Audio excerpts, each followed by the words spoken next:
So it's interesting that the next chapter is desiring more and not settling for less.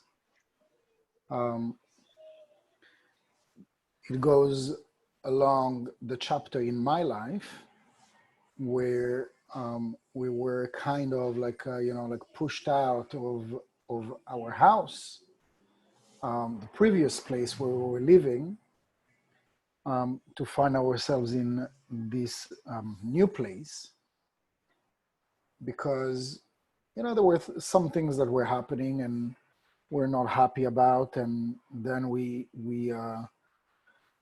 thinking about maybe we should give a notice and then move out and look for something else. And then a week later we receive a notice, as if the universe not only agrees but says, okay, you're ready, so I'm going to make sure that you do this now and not later. Why? Because when there are some things that come into place, like falling into like a puzzle that fall into place, like there is no time. And so it didn't go without, without a shockwave. Doesn't matter how, what is your astrological chart. You can be a Gemini like me and love change. Change is never easy. Even if your brain says, I need the change, the body doesn't have the built-in seeking the change. And so anyway, so the move was precipitated. So we were looking for a moving company and found through a referral this moving company. And a day before the move, they bait and switch us. And I mean, the main concept of bait and switch is that they give you like a prize that you can refuse. And like lastminute.com, they tell you, oh no, but no, that can't be, no, that must be a misunderstanding. We can't do that. And so, making a long story short, we canceled that moving company the day before we're supposed to move. And so we canceled, they canceled, whatever, mutually we agreed to not do this. And so Saturday night, I reached out to a company, and Sunday morning at 8 a.m., I found a company that was better, that was way cheaper, maybe 30% cheaper. And we booked for the next day. So we moved on Monday instead of Sunday. So, I mean, when we're looking at the whole concept of, like like a bait and switch, it happened to me like a few times. And I guess this is what people do when they want to make a quick buck. And it's a spiritual concept for the people that are falling into the trap and allowing people to do this to them. Now, the bait and switch can be, in business, when you're going to buy furniture, and then at the end of the, when you're signing the contract, or when you're like, you're ready to pay, they tell you, oh, but this is a very special and fragile textile, and if you're not going to apply this very special spray, the first, stain or something like that, it's going to be ruined. And if you don't do that, it's not going to cost you much. It's just going to cost you $200. And so when they tell you, obviously, like $200, obviously, I don't want my couch to be ruined. And then what about the insurance? If you want the insurance or whatever, like, to make a long story short, it's going to happen with furniture. It's going to happen with moving, and it's going to happen with purchasing or leasing a car or leasing a house, or like it happened to me with this house. And I mean, again, without going into too much details, I mean, I went through like the whole motion with this landlord, and we were basically, ready to close the deal. And as I'm sending like the whole paperwork to do the credit check and whatever, I get a call from the landlord, and he makes me a list of things that were not part of the deal. And he's just like, adding one thing after the other that is like, what? No, I'm not doing this. Like after we signed the deal, or that I sent him like I put a deposit, and we paid for the credit check, $70 or whatever. And then he tells me, once I get the call from the landlord, he tells me, you have to pay 6 months in advance because of COVID, and we don't want to take any risk. So, a lot of people, like they would be in this case and they'd be, okay, if we don't have a choice, because, you went already through the motion. It's like you go and you wear a dress or pants or a suit, and they're doing like all the fixtures and fixing and shortening and everything. And at the end, they tell you, oh no, but it's that much because you spend this much time, to custom make it, right? And you have to add like 30% markup above the price that you were told. But now you're already like, it's already yours, and it's like custom made, and it's the color, and it's the design, and you made it come from New York or wherever it is. And then they tell you like, like they put you up to this condition that makes you, wow, I can't let it go now. It's mine. And I mean, it's like a dirty trick of business. But what I want to say with that is that it's not just with business. We find ourselves in situations like this where we are, unfortunately, like we are obligated to do certain things, or peer pressured to do certain things that we don't want to necessarily do, but it's almost as if, wow, my gosh, I can't say no now. Imagine like you're in a circle, at the table, and a bunch of friends, and they're telling you, or they're telling everybody, it's going to be the birthday of Jack, and let's get together and get him like this present that he wanted to get. Let's like, chip in like $100 each, and everybody's so happy and whatever. But you just had like an argument with this Jack like 2 days ago, and it ended up like really, really bad. And you can't see his face right now. Like, you're just mentioning his name, you just want to punch him in the face. And you're like, I don't want to give $100. But you're not going to say it out loud, because if you're going to say it out loud, you're going to look, in front of all your friends like, what kind of, excuse my French, what kind of a jerk are you that you're not going to chip in? Like, he's been your friend for like over 10 years, and we've been doing this all over, and all this time together, and one for each other. The last time he chipped in for, like, you're not going to get into a conversation like this. But right now, because you don't want to, and you have the peer pressure, you're still going to do it. And so we have values, by the way. Each one of us has certain values, but those values get tarnished in certain situations. They get stepped on in certain situations, and it doesn't feel good. We don't feel good about our decision to go along with a certain plan or project or idea, but because of obligation, guilt, or grief, or peer pressure, whatever, we do it, and we don't have a choice. That's the kids, by the way, just in case you wonder. It's not cats, it's not dogs, it's my kids. Where was I? Peer pressure. So anyway, so it's very interesting that, that the next chapter is about desiring more and not settling for less. And so what is the point in that? Like, the first point is that Rebecca and I, we wanted more for ourselves, because the place that we were living in was not like 100% good for us anymore. It served us for an entire year, but we got to a place that it served us, and we got to a point where it didn't anymore. And so we started to have both of us that spark of a desire, this is not enough. I want more. And I'm going to speak for myself. I'm not going to speak for Rebecca. I'm not the type to settle for less, although there are situations that I still bend for it, and I don't feel 100% okay with it, but because of circumstances or insecurities or whatnot, we do settle for less.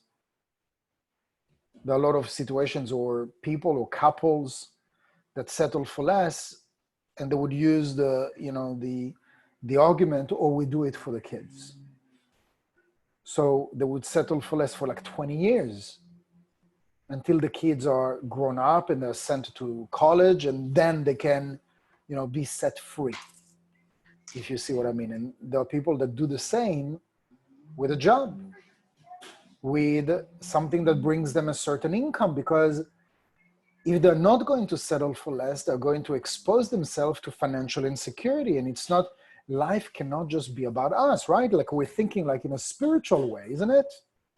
Like the spiritual way is not to think about yourself, and you need to think about something that is bigger than that. All right, just give me 1 second. I need to tame a couple of kids. 1 second.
So if you take the example of kids, for example, perfect example of not settling for less.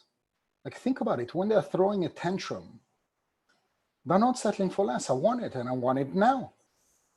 And they're not giving up. That is a perfect example. As I'm thinking and as I'm talking to you about this point, so what happened to us? Like think about this. What happened to us? When did we start settling for less?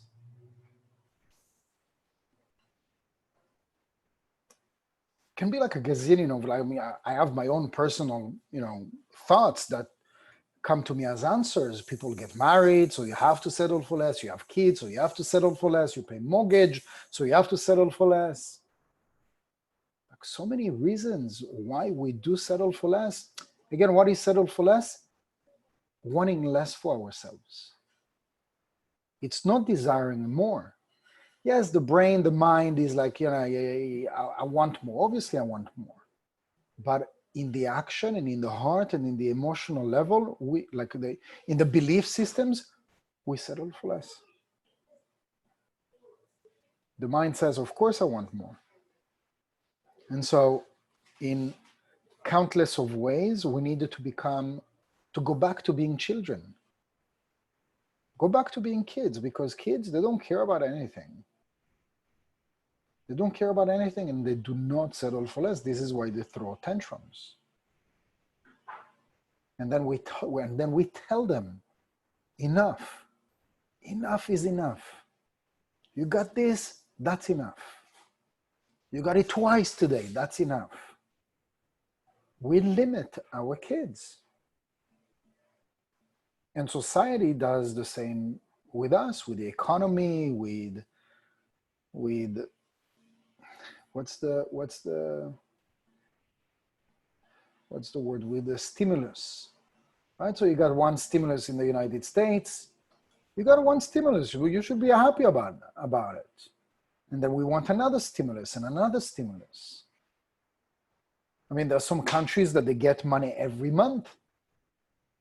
And God forbid if they're going to stop. So usually that's with socialist countries, that they force feed, they create bread of shame with their people. Socialism is bread of shame. I'm not like the type to get into politics. I'm just speaking from experience because I'm coming from a socialist country. And it is force feeding its population. And so the dream of my friends was to become an employee in the train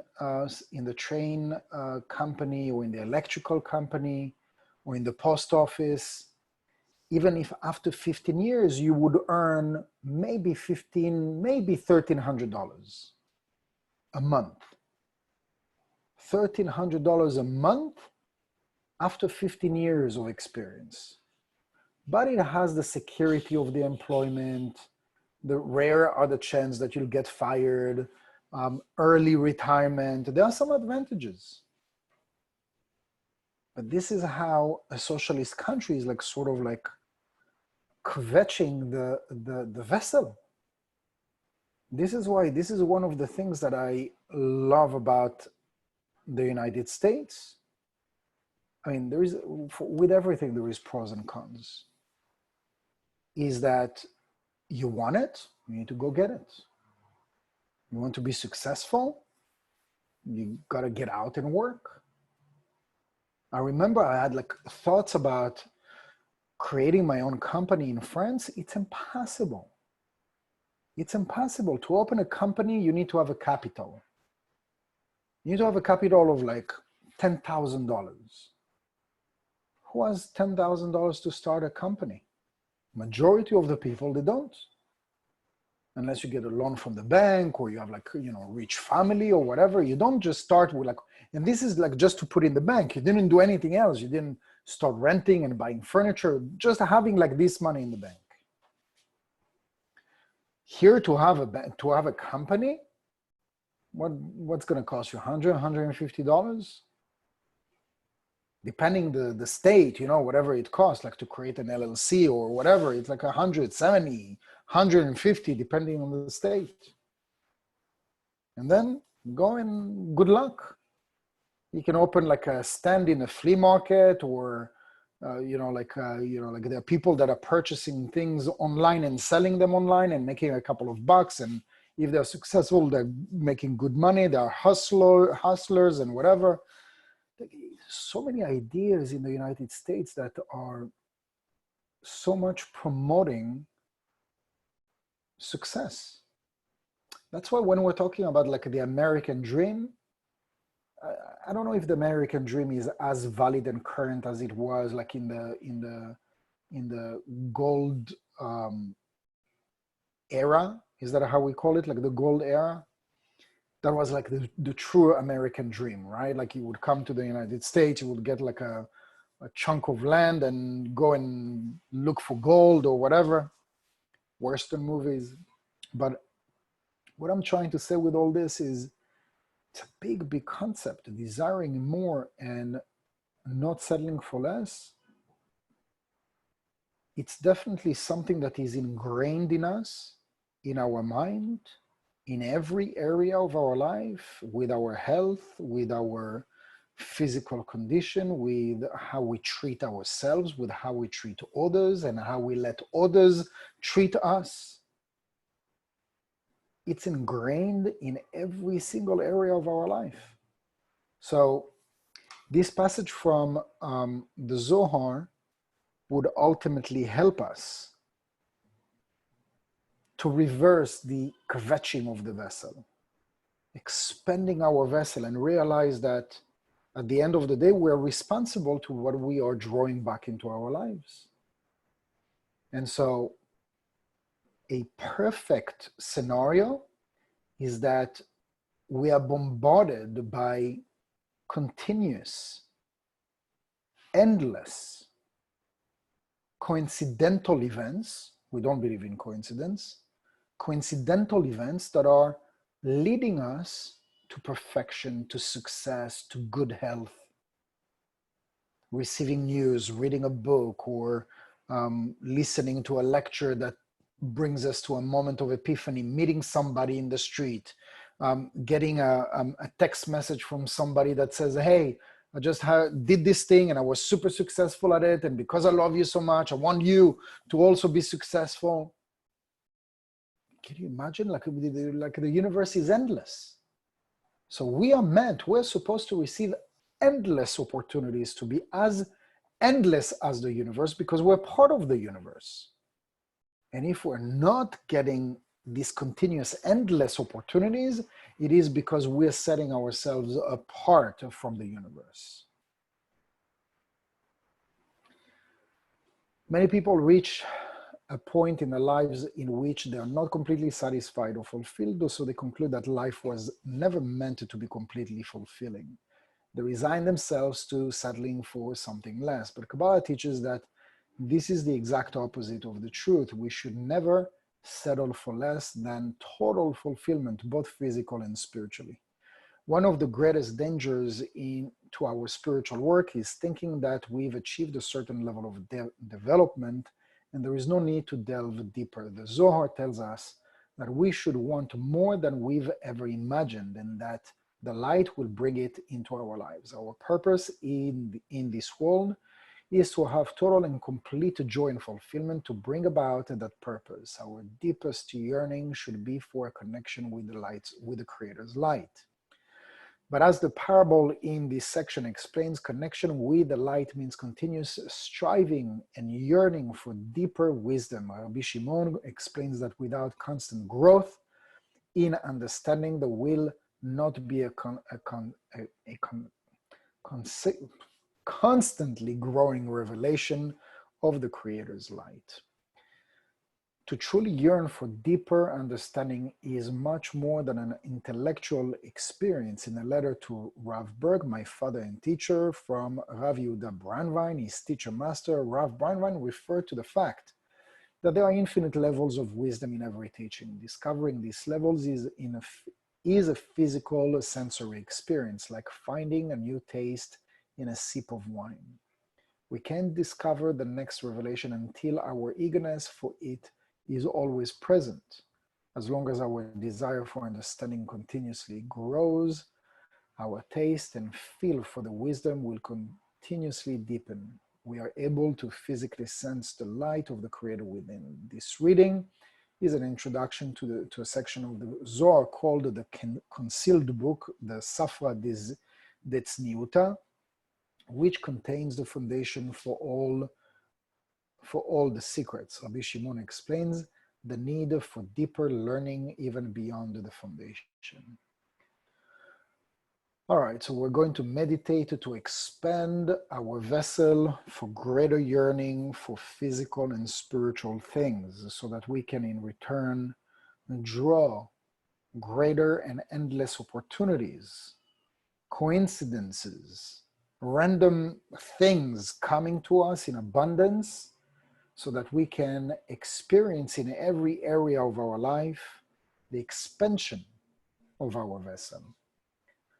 Man צניעותא דספרא אמר רבי שמעון 5 פרקין נון דכלילן בהיכל רב ומליין כל הרע אמר רבי יהודה אי כלילן הנה מכולהו עדיפה אמר רבי שמעון אחי הוא למען דעל ונפק ולמען דלה על ונפק לאו הכי מטלה לברנש דאבה דיורה בני תאורין ולה ידע בדיורי מטה זרע חיטין ואכיל חיטה בגופי הוא יום אחד על למטה הקריבו לה נעמה טבע אמר ההוא ברנש דנל למה אמרו נעמה הוא למחל אכל וטעם לחדה לחיכה אמרו ממה התאבדה אמרו מחיטין לבטר הקריבו לה גריזין גריצין דלישין במשחה טעם מניהו אמר ואילן ממה התאבדו אמרו מחיטין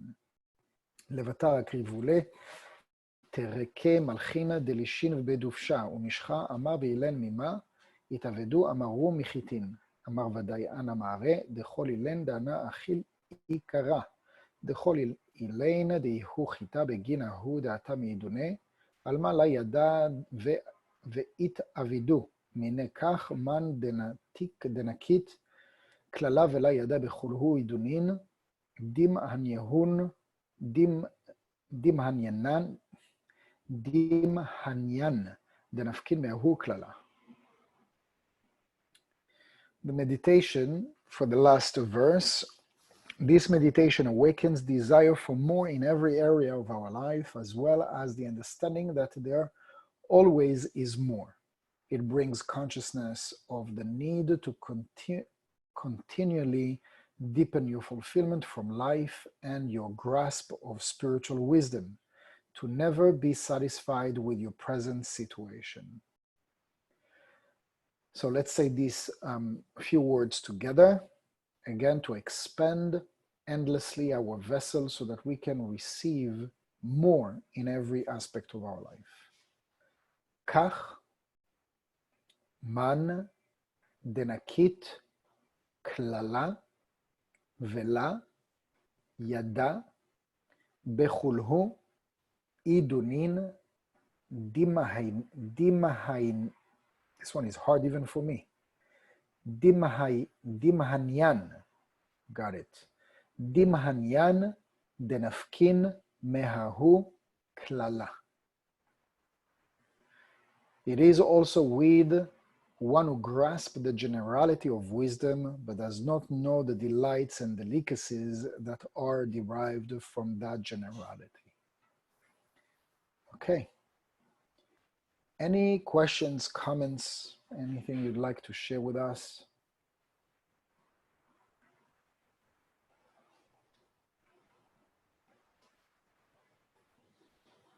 Yes? It's a good reminder.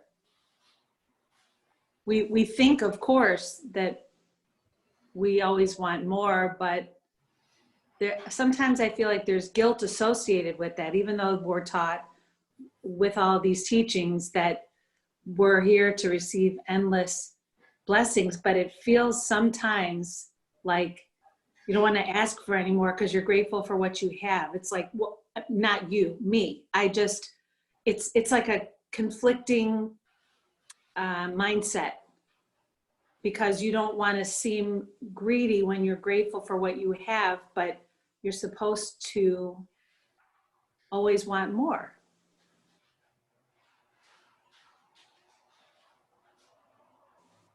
Sometimes I feel like, oh my gosh, I don't want to ask for something else. Even though I, of course, would want something else, it's good to hear it, that it's like to get permission almost, that it's okay to ask for more. Yes, definitely give ourselves permission to receive more. And if we can focus this week on something maybe a little bit more specific to help us in a more directed way, where is it that I'm in some ways sacrificing my desire over the desire of somebody else? Do you follow what I'm saying? I'm thinking about it. Say it one more time.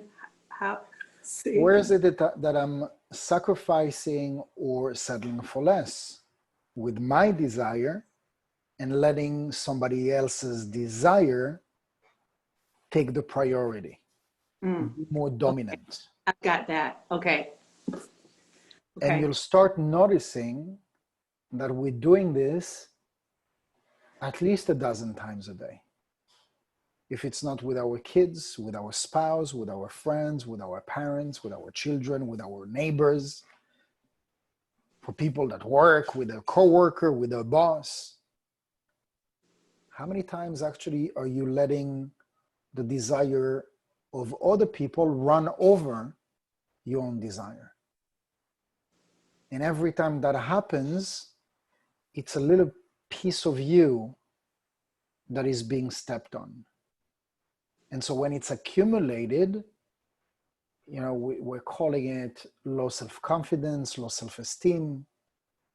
It's one of the impacts. So you could say, and that's the victim way, oh, it's because I grew up in an environment or I'm working in an environment that I keep on getting stepped on. That's the victim, not very responsible. At some point along the line, we allowed this to happen.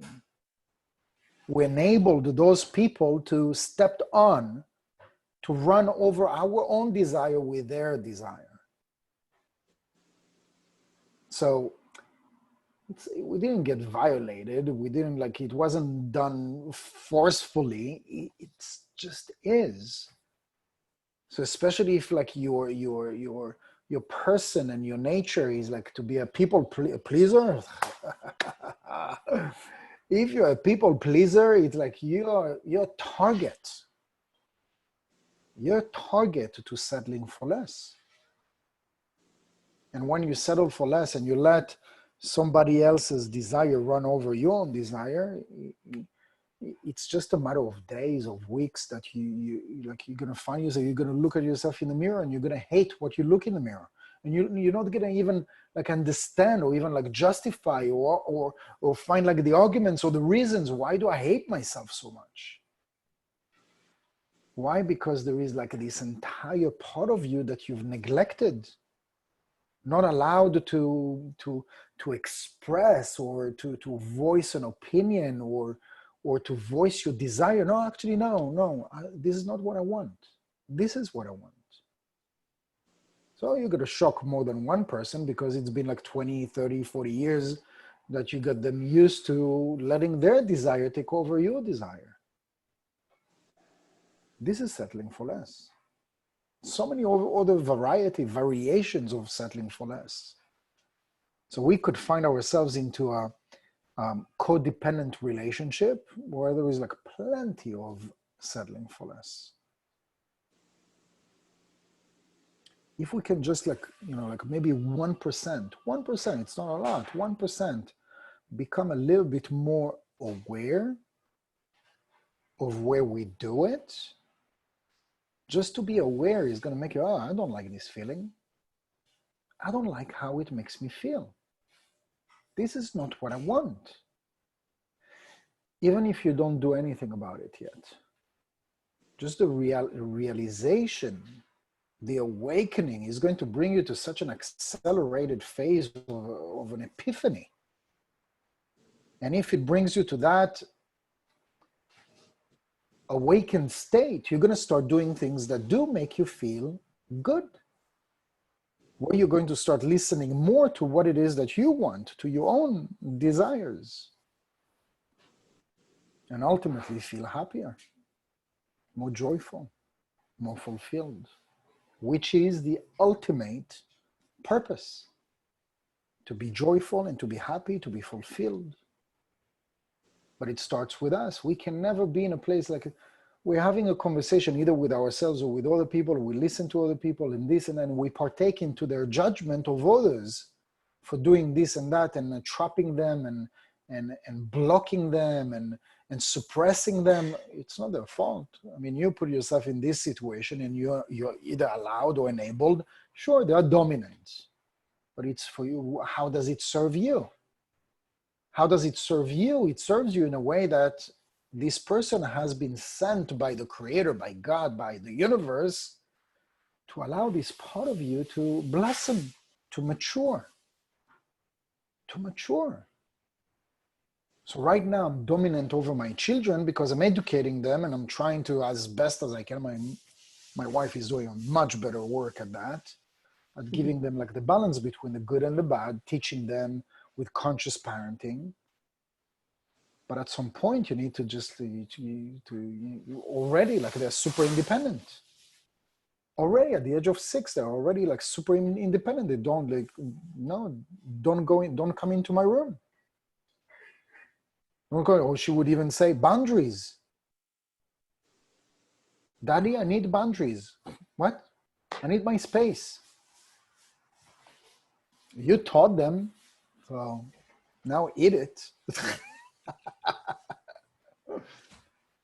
But it's amazing. Imagine if we were, as adults, were able to practice those boundaries This is good. It makes me feel good. I want more of that. This doesn't make me feel good. I prefer not to.